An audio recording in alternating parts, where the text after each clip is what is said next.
Wow, it's been a lot, and just yesterday we had the Galactic Federation Summit, and it was incredible. So I was really sort of, I guess, inspired by yesterday's summit to talk about some of the alien interdimensional agendas today.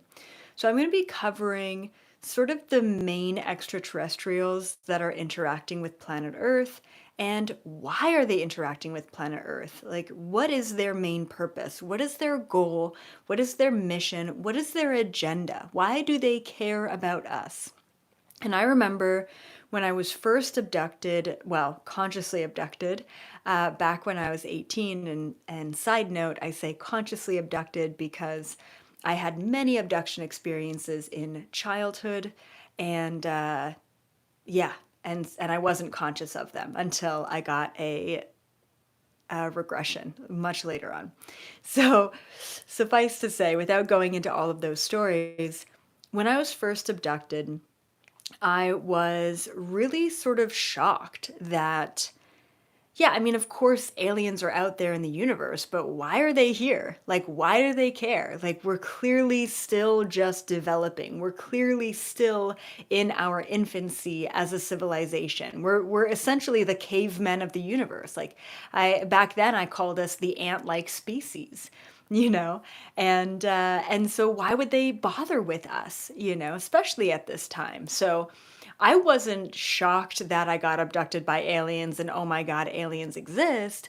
I was shocked that they're even bothering with us. That was truly my authentic reaction back when I was 18 years old.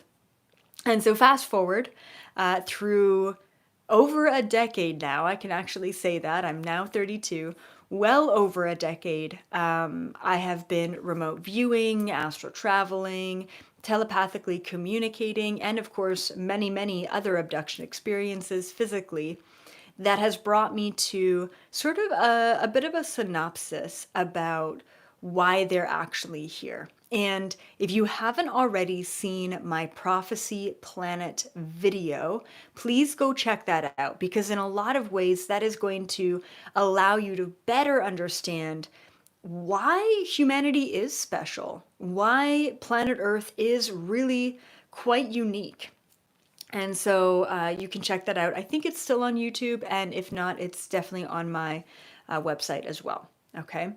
So now I want to kind of preface going into these different agendas with this understanding that right now, like we're talking, this is August of 2024, and it's only going to exponentially increase. But specifically in 2024, there has been many, many different interdimensional beings, races, species coming into our solar system for the pure reason of, observing us during this time of ascension. Once again, lending credence to the fact that there is something happening and we're important. And once again, the prophecy video will tell you why we're important. But I don't want to get into that too much. So one of my sort of curiosities, one of my observations, one of the things that I talk to the Galactic Federation a lot about these days is, should we be concerned? What are the current agendas? And there are a mix of really, really bad extraterrestrials out there who honestly want to take us out.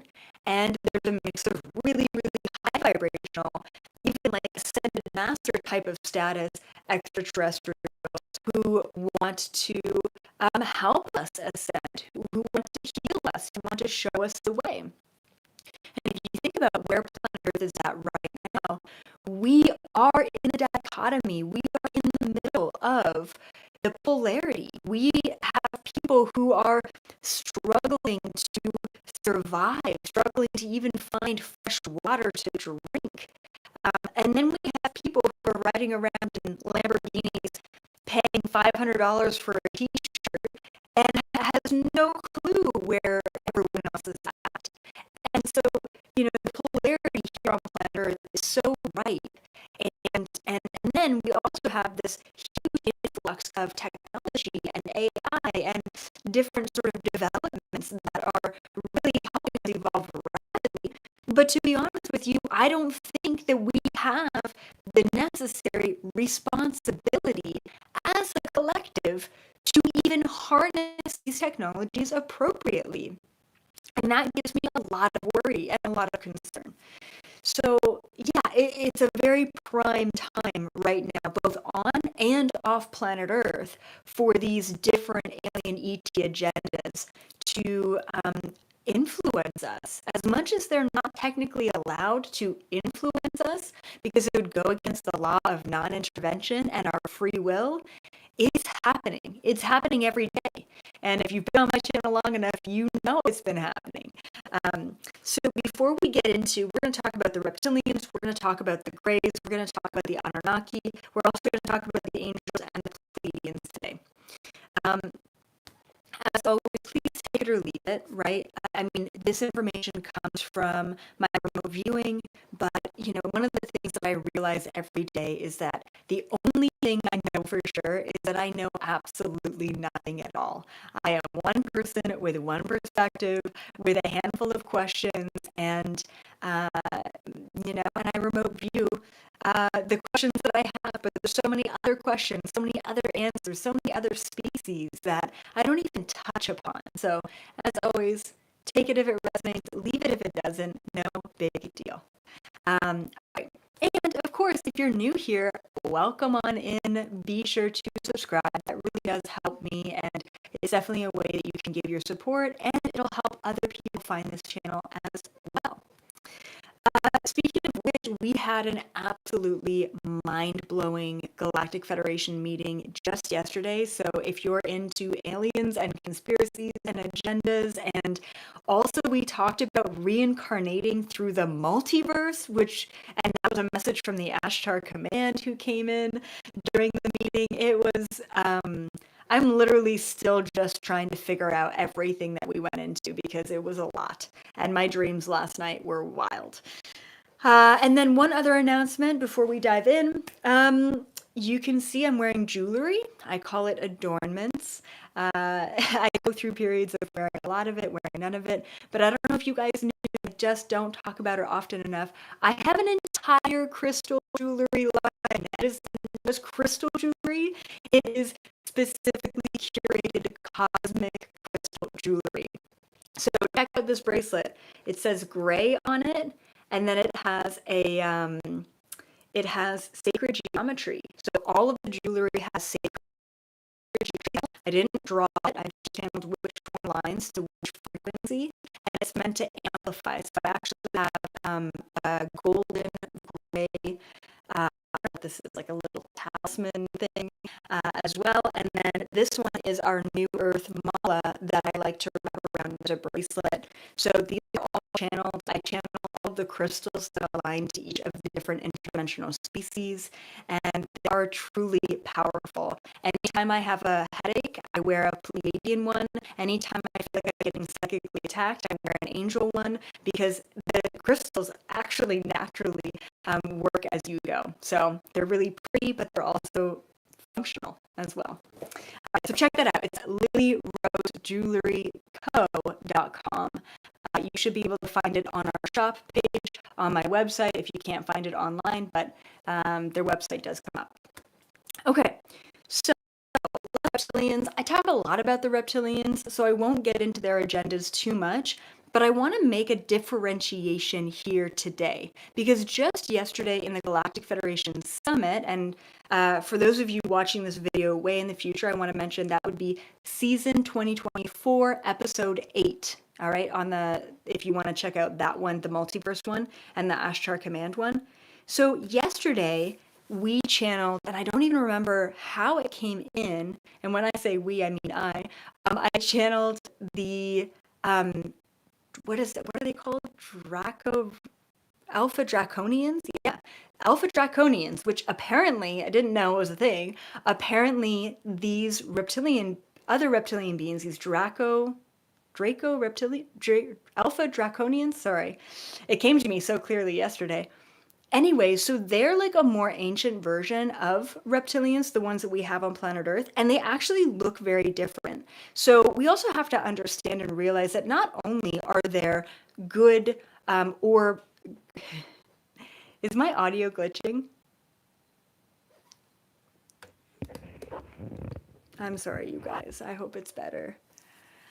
Um, yeah, audio is glitching. Yes. Sorry, guys. Hello? Is this better? Better? Hello, hello, hello. A little bit better? It's okay. Very glitchy. Bad audio. Interesting. Better now. Yeah, blame. Okay. Sorry about that, guys. Yeah, blame Mercury retrograde. So, oh, that's weird. That's really weird. I don't even want to get into how weird that was. Just like, couldn't find my mic. It was like a whole thing, and then I ended up finding it, and apparently it didn't help. so, so I want to go back into the Alpha Draconians versus the Reptilians. So the Alpha Draconians are reptilian beings from like they kind of felt like they were far off in a different sort of galaxy or system. They felt like ancient reptilians, but they actually look very different than the reptilians I see anyway on planet Earth. Their coloration was even different. So yeah, they're both like humanoid and scaly and like obviously reptilian looking. The Alpha Draconians had tails and even some of them had wings, like some of the higher up ones had wings, which is sort of bizarre. Almost, I guess, dragon-like, right? In some sense.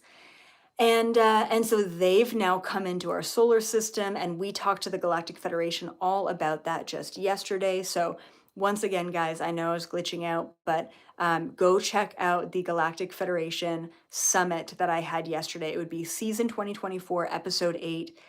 Absolutely mind-blowing. We talked to the Ashar Command. We talked to we talked about the Alpha Draconians, what they're doing, what their mission is, or what their agendas are, which are pretty kind of scary. And then we also talked about the multiverse and how we reincarnate throughout different universes, which I didn't even realize was possible. So it was a lot.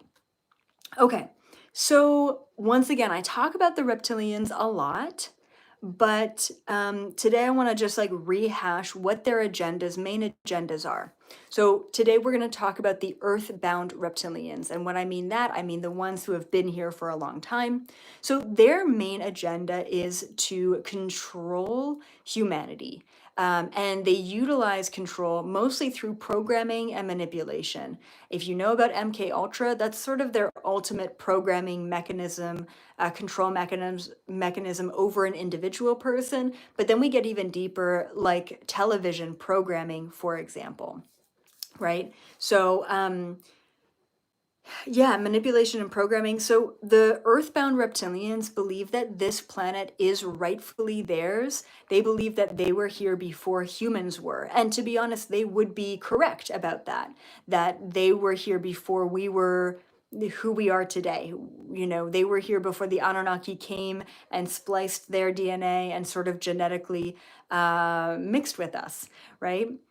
And so, because they feel like this planet is theirs, they feel like they can control us, they can manipulate us, and that they want to extract a lot of our energy, but then also parts of our biology, like our blood, for their own gains, right? For reverse aging, for healing, and also just to thrive here. A lot of them feed off of our energy and our blood. And so the main agenda of the reptilians, the earthbound ones, is to ensure that we remain, what did I say?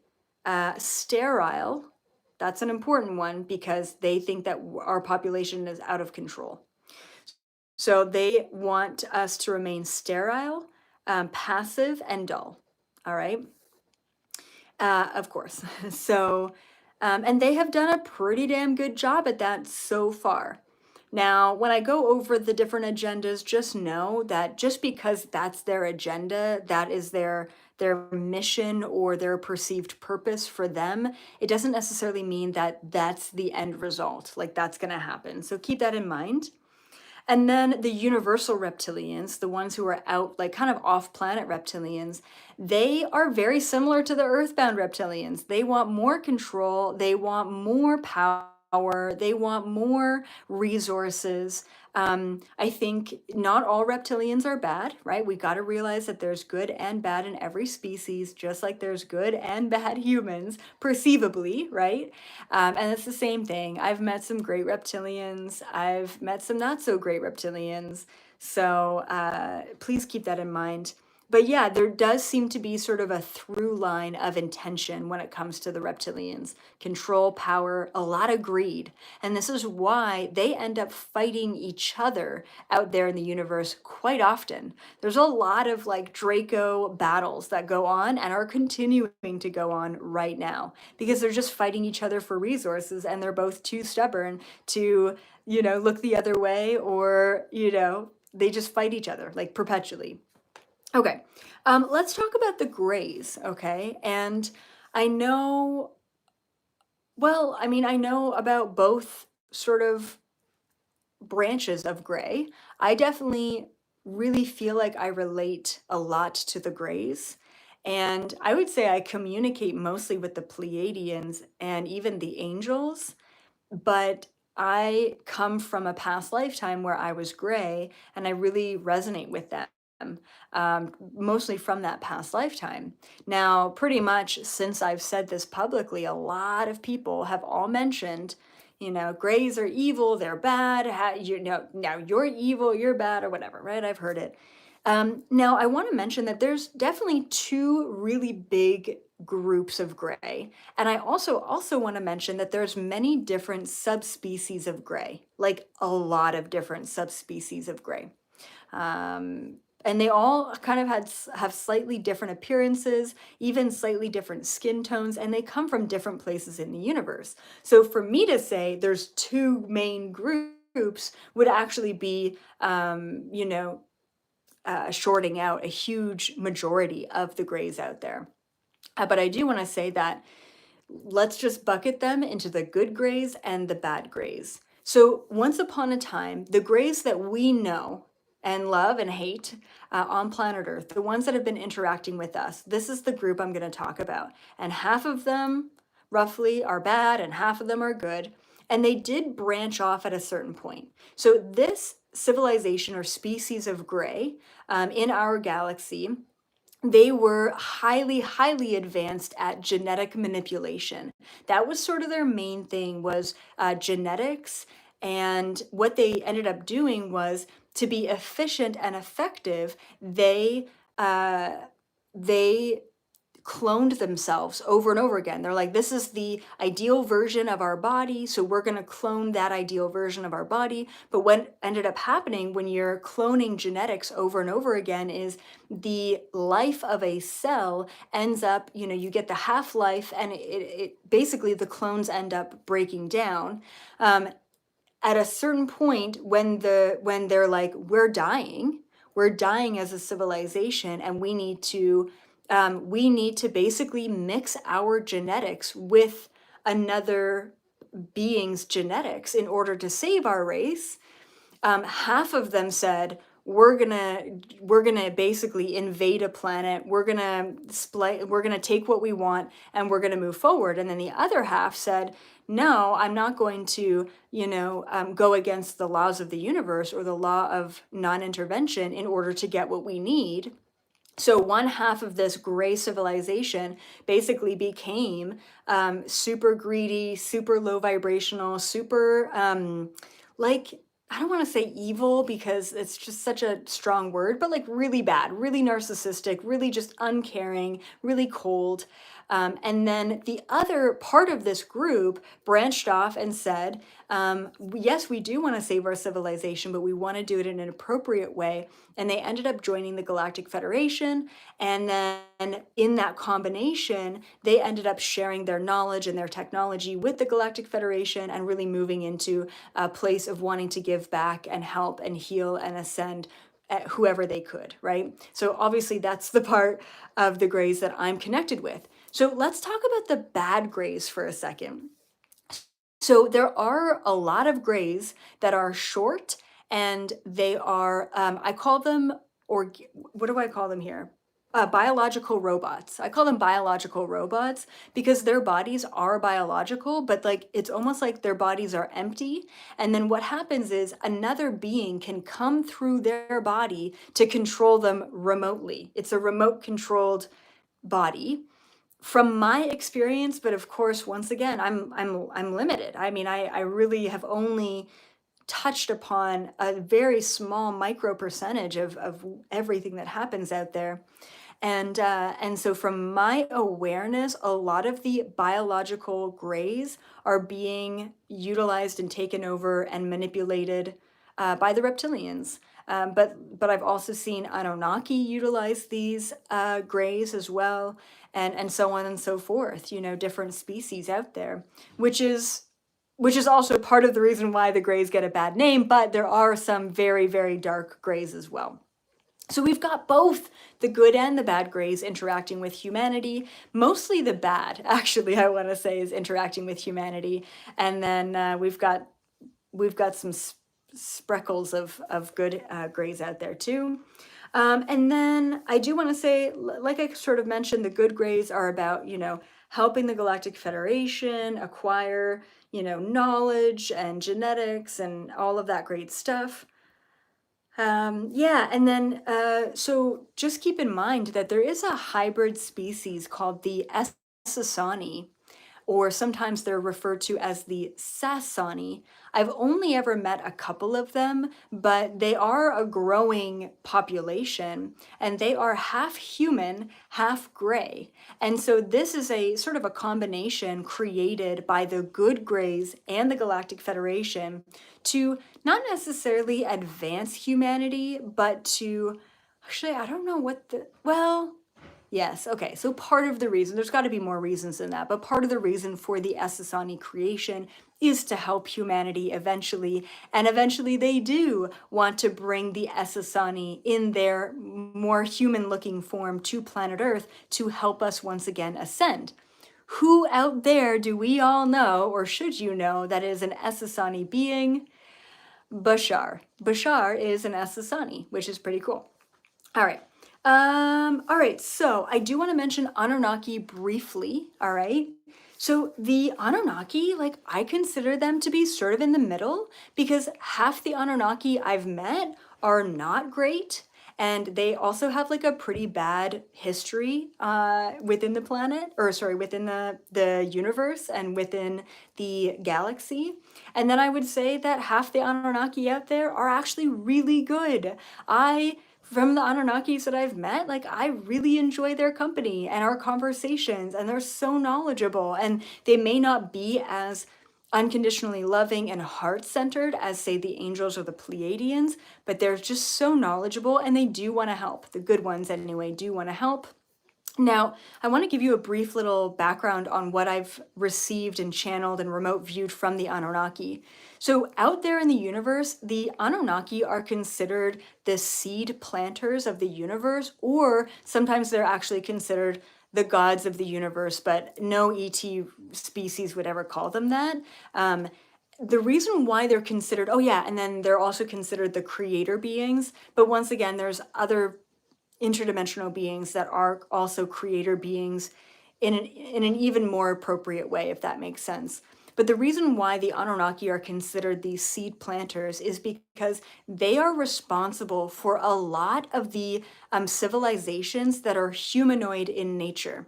So believe it or not, the Anunnaki actually once again spliced their DNA with a very ancient civilization to create none other than the Pleiadians. Yes, crazy enough, the Anunnaki created the Pleiadians a very, very long time ago. And then, of course, the Pleiadians, you know, developed beyond that.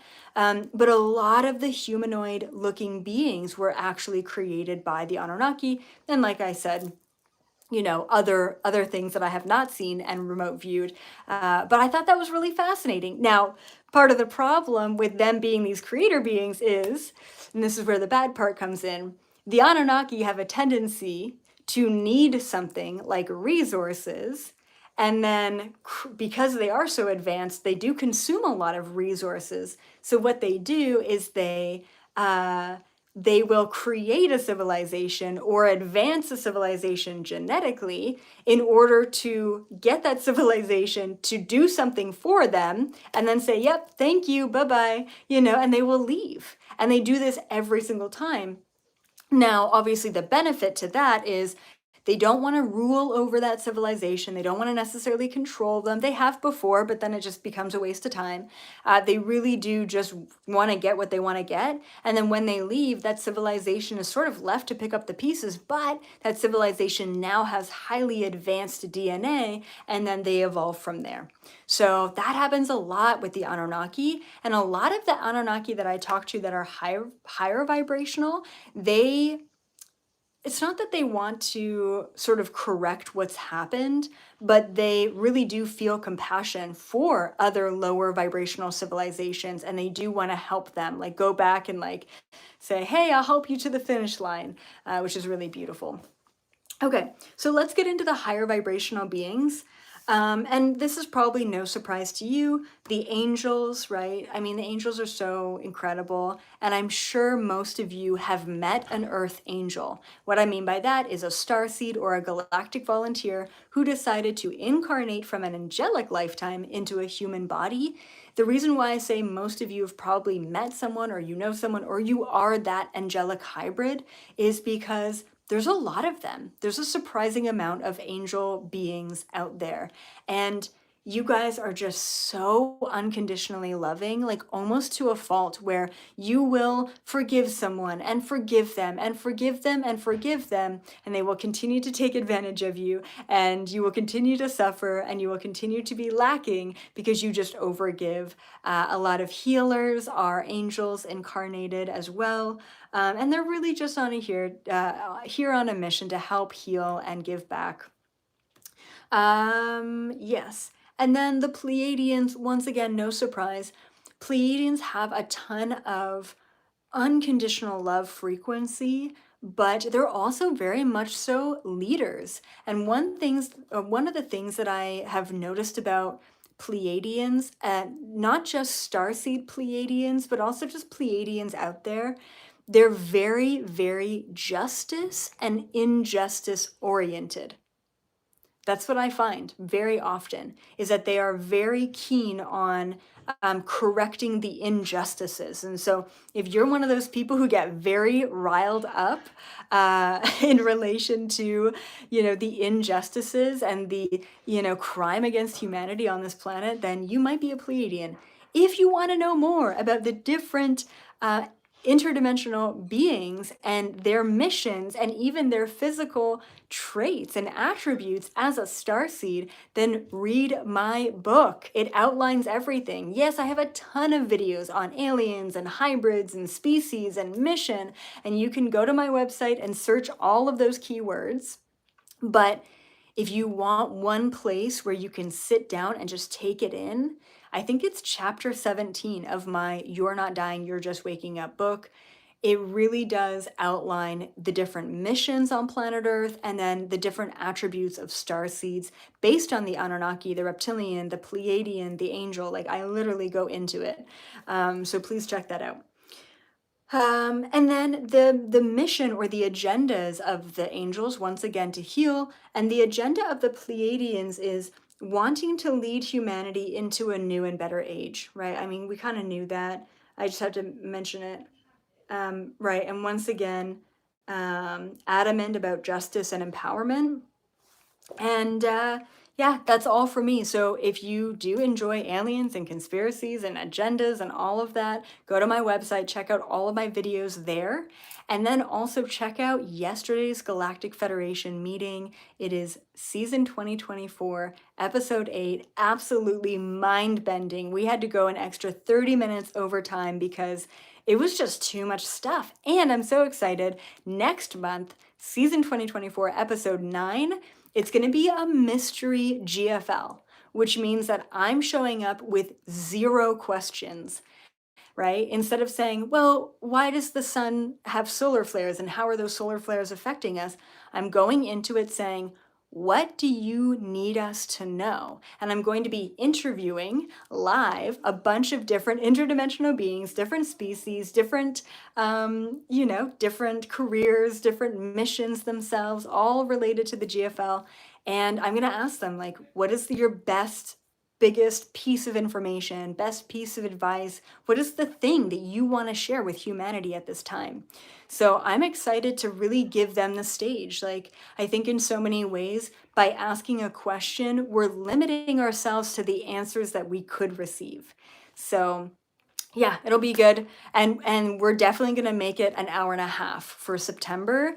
And it might be 2 hours. I just want time to talk to them. I really do. I just want to get into it. So that's it. That's all for me. Please be sure to subscribe to the channel if you haven't already. That definitely helps other people find me and find this information. And yes, I will be your crazy alien girl. I will totally take on that role and that title. I do many other things, but I do really love exploring aliens. I'm very curious about the interdimensionals, and I do believe that there's good and bad. And I know that there are many different, very highly regarded researchers on planet Earth who think that either aliens are all bad or they're all good. And that is one of the most silly, I don't know if I want to call it ignorant, but like, how could you think that every single interdimensional being in the universe is good and here for our best interest? And likewise, how could you think that every single ET out there